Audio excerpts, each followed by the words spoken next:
Every single day, in a sweltering industrial corner of Karnataka, thousands of women are soldering, assembling, inspecting iPhones. Hour after hour, shift after shift, the air is thick with pollution, trucks are rumbling, and you can hear the dull hum of the cooling fans. And against a sun bleached wall, a small group of young women in blue uniforms are wiping the sweat off their faces.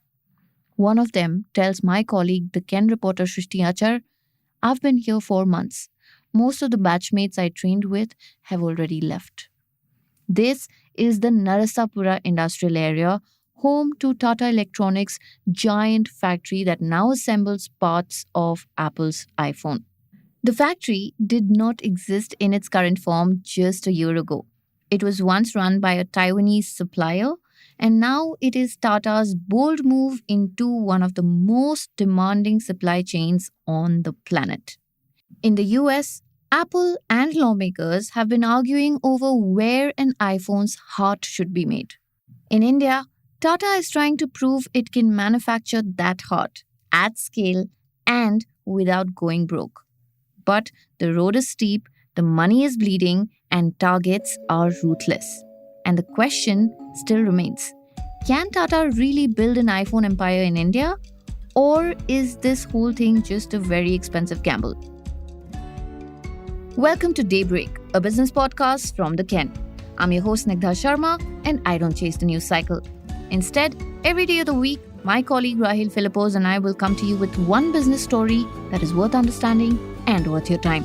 Today is Monday, the 23rd of June.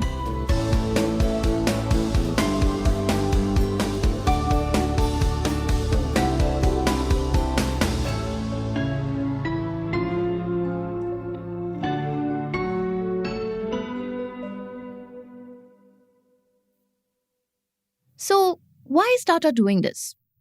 The simple answer is Apple wants out of China, or at least it wants to become less dependent on it.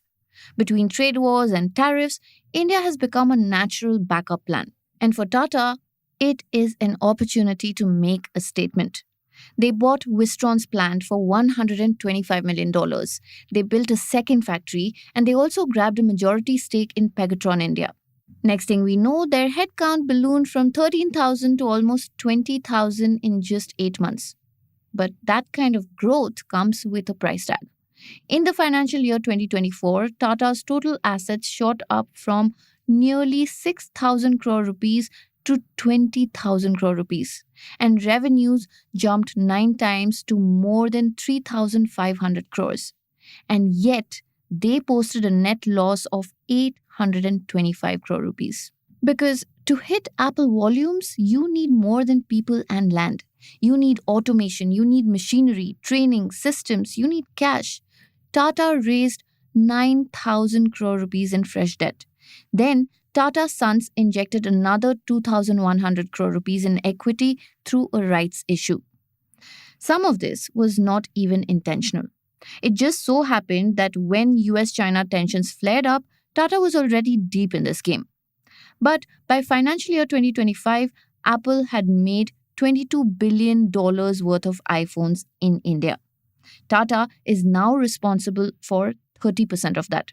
The rest is mostly Foxconn. And it's not just about output, it's about doing it at Apple's speed. Inventory at Tata exploded from 120 crore rupees to over 3,600 crore rupees. And their receivables went up to over 5,000 crores from 282 crores. And that is the cost of trying to meet up with Apple's giant orders on tight timelines. But on the bright side, Tata did turn a corner on operating income. It saw a positive EBITDA of over 250 crore rupees after a loss the previous year. Still, the challenge is endless upgrades. Each new iPhone model requires retooling entire lines. Tata has to buy capital equipment, recalibrate systems, and retrain workers every single year. As one executive told us, Tata ended up being the only one to choose this trade-off. And they've barely been at it for a year. More on this and the Narasapura plant in the next segment. Stay tuned.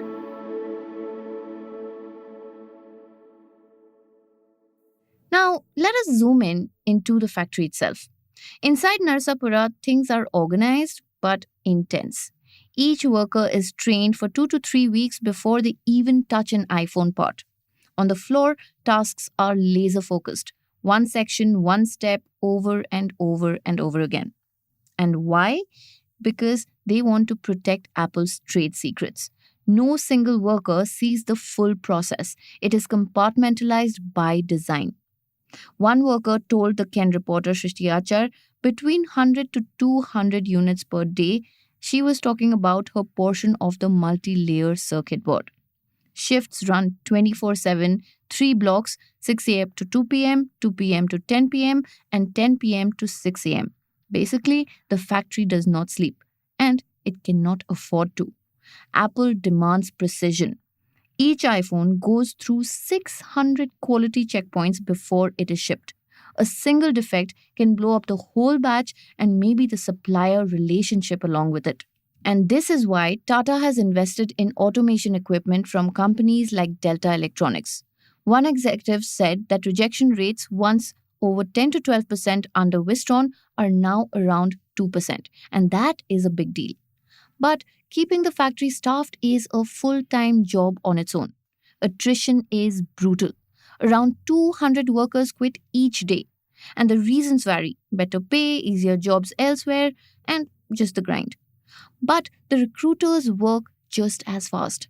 Each day, around 300 new hires show up. One recruiter told us that there are 15 others like him in the area. Each one brings in about 20 people a day. It is practically an economy of its own. The factory also faces internal hurdles. Tata took over from different companies, each with its own systems, and bringing all of that under one roof is a Herculean task. And then there is the long game. Tata wants more than iPhones. If they can move into making components, not just assembling, they could boost profits. And a new 23,000 crore rupee government scheme for electronics could actually help if Tata can qualify. They are even talking to Xiaomi and Oppo. But breaking even? That is at least 5 to 7 years away. So until then, the gates of Narsapura keep opening and closing, another shift ends, another begins, and Tata keeps chasing something much bigger than just a contract.